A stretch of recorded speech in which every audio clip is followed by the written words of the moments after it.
What's up, guys? Devin here with Backcountry Exposure.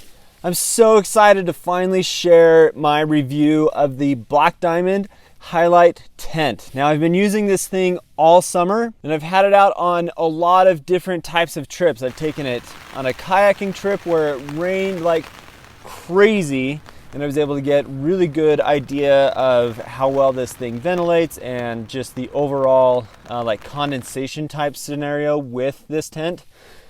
Had it out on a couple other just like normal backpacking trips, took it into the desert a couple weekends ago. The overall impressions with this are that it is awesome. It's a really, really cool 4-season single wall tent that is not really the greatest in size. And let's talk about that real quick, because you can see with me sitting in here, it's pretty spacious, but I would say that this is not a 2-person tent unless you are wanting to be really cozy with the person that you're sleeping with, which hopefully is somebody that you want to be sleeping in the tent with, because this thing is only about 27 square feet of interior space, which generally from the research that I've done to check on the interior space of other 2-person tents, you're roughly in that 30 to 32 square foot range. So this is going to be much smaller than your other 2-person tents. So keep in mind that this is going to be like a cozy 1-person tent and a very squished 2-person tent. You can see that obviously, yes, this is a single wall tent. There is very, very little mesh on this. You do have 2 windows in here, which I will show you real quick, as well as we'll take you off the tripod and show you the interior close up. But you've got a full mesh window here, and then if I close this up, I also have a full mesh window here, if you can see me through the mesh, that allows for a fairly decent amount of ventilation. But again, like, what I've experienced is even with these windows open, you don't get a lot of breeze coming through the tent because the windows are high and not low, so you don't have that like upward draft and kind of that exhaust type situation with the windows. But for the most part, it does pretty good.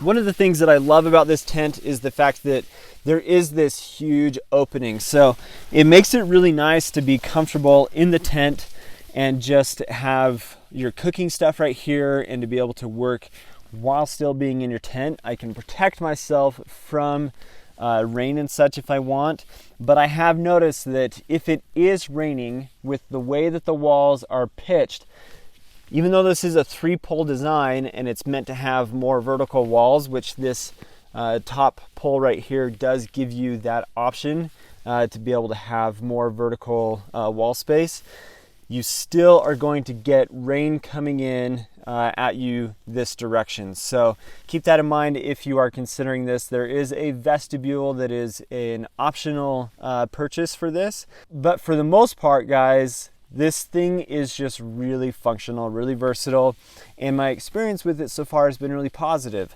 There are a few things that I don't like about it, and as I walk around, I'm going to explain that to you a little bit more. But the first thing is, if I lay down in this thing, I'm only 5'9", 5'8", somewhere around there. It depends on which convenience store I'm walking out of at the time. Basically, like, my head is only a few inches from the edge of the tent, and my feet are basically almost touching. So if you're taller than 5'9", 6 foot, over 6 foot, this tent is going to be probably a little too tight for you, to be honest, unless you sleep at a diagonal. But then your pad is going to have some issues in that sense. So not super long in the sense that there are other tents out there, plenty of other tents out there that are much longer, but Black Diamond, I think, was trying to create more of an expedition style tent with this, where it's a quick setup, it's a 4-season type setting, so you're almost doing a really roomy, nice bivouac. Which is exactly what this accomplishes. So you do have an interior or inside pole structure. So you'll notice that the poles do not attach to the outside of the tent and then you clip the tent to it. You do set this up with the poles inside the tent, which I think is a cool design, and it works well.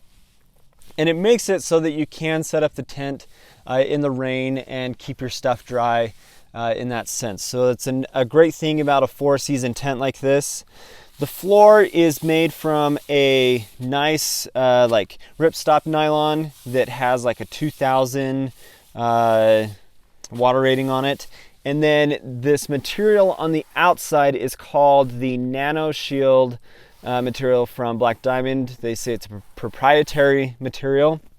And we'll talk about this here in a second, because back here I've got a patch on the tent, which was super unfortunate on one of the first times that I set it up after I did the seam seal job on it, and I was super bugged by that. So I'm going to talk about that here in a second when I give you a better close-up. But here inside the tent you've got a couple shallow pockets, and that's it. It's just super basic, and it's meant to just make a single person, more than anything, pretty comfortable in the backcountry, and that's what my experience has been with it so far. So what I want to do now is just a walk around of the tent, give you an idea of a close-up of what the tent looks like for interior space, and then all the other things around the exterior of it. So you can see that it does have a nice bathtub floor to it, and again, this door is just really cool because it's basically the full width of the tent. And it's nice because it gives you that full like outward look on where you're camping. And that's one of my favorite things about being out, is being able to enjoy what I am there visiting. So one of the things I don't like about tents is with the vestibule and everything, they make it so you feel kind of like trapped inside your tent once you go in. And I like to be able to look out, which is really cool. And that is the benefit of the single wall design on this. Black Diamond logo. It is kind of interesting to me that they use this like kind of like weird nylon fabric here on the corners, and you can see that my seam seal on the tent is already starting to peel up a little bit after, oh gosh, almost 5 months of total use with this now. And it's been out on several trips. It's been used at least a dozen times, so been able to get a decent amount of experience with it, which I really like. But for the most part, this thing is built pretty bomber, and so they do have these Y-shaped stakes that are included with it. And then I replaced the guy outlines that are included with the tent with a lighter weight cordage than what they have on it. So you can see that with the internal pole system and everything, it goes up into a nice tight pitch, which I really like. Nice big window here. And then down here in the corners, I'm going to show you this. You can see that they use kind of this like weird snap grommet that basically the end of the pole goes into that to hold it in place. And one of the things that I didn't like about this tent is the fact that I basically had to seam seal every single sewn area of the tent or place that water could get through. And these corners are one of those areas that was pretty difficult to get the seam seal into. But they do include the seam seal with the tent and a syringe to be able to apply it. So I do like that. But the fact that this thing did not come seam sealed, that was kind of a bummer for me, honestly. But it didn't take too much time for me to do that. So basically I ran seam seal across every piece of sewn fabric. And as we walk around here, I'm going to show you this patch. So when I went on a kayaking trip earlier in the summer, this was one of the first times that I used the tent. I don't know how I got a rip in the fabric of the tent, but basically I ended up using part of my sleeping pad patch kit to repair this, because it got a rip in it.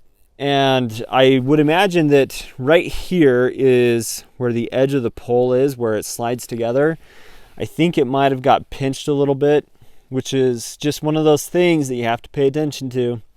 But it was kind of really frustrating, to be honest. So something else that I want to point out about the HiLight before we finish up is the fact that when I did have this in a pouring rainstorm, it was super humid and everything, the condensation buildup in the tent was to the point where there was water beating up on the poles itself and within the walls of the tent, and I basically had to take the towel that I had with me and wipe down the interior of the tent so that I didn't get soaking wet. The foot box of my sleeping bag got pretty wet when that happened, and it wasn't overly cold. It was in the high 40s, low 50s at the time, and it was just really, really humid. I was able to open the windows such that I was able to get a decent breeze through, but even with that, it was an insane amount of condensation on the inside of the tent. So the fact that it's a single wall tent, doesn't have a lot of mesh on the inside of it, it's going to have that kind of thing happen fairly often. So it's just something to pay attention to. So guys, just a couple other things to point out about the HiLight. There is a really nice peak height, if you can see that. I'm sitting up totally as tall as I can, and my head doesn't come down. I can sit pretty far to the side, and I still have a pretty decent amount of height. So the thing that I like about that is the fact that I have room in here to basically live. Like, the livable space in here is really nice. But you do have some tie out points here, which make it so you could tie basically a net into this or just some cord. It's nice because I hang my lantern from these little fabric loops here, as well as being able to utilize the inside pole structure to be able to hang things from the tent that way. So as an expedition style tent that also using for just standard backpacking type of scenarios, this thing is awesome. And as a one person tent that is just over 3 pounds total, I think it is definitely a worthy tent to consider if you're looking for something in this particular niche of tents. Now, it is a 4-season tent, like I said before, so I'm going to get out with this thing here in the winter and get some really good winter cold weather use out of it. But yeah, at the $400 price tag, it may not be on everybody's wish list, but I think that it does fill the need for a few people and what they're looking for, and just that simple tent that's a lightweight 4-season type setting. This is a great option. So there you go, guys. That is the Black Diamond HiLight. Super cool tent. I'm gonna go ahead and zip this thing up. And as always, guys, thank you so much for watching. Please subscribe to the channel if you haven't. Hope you have an awesome day.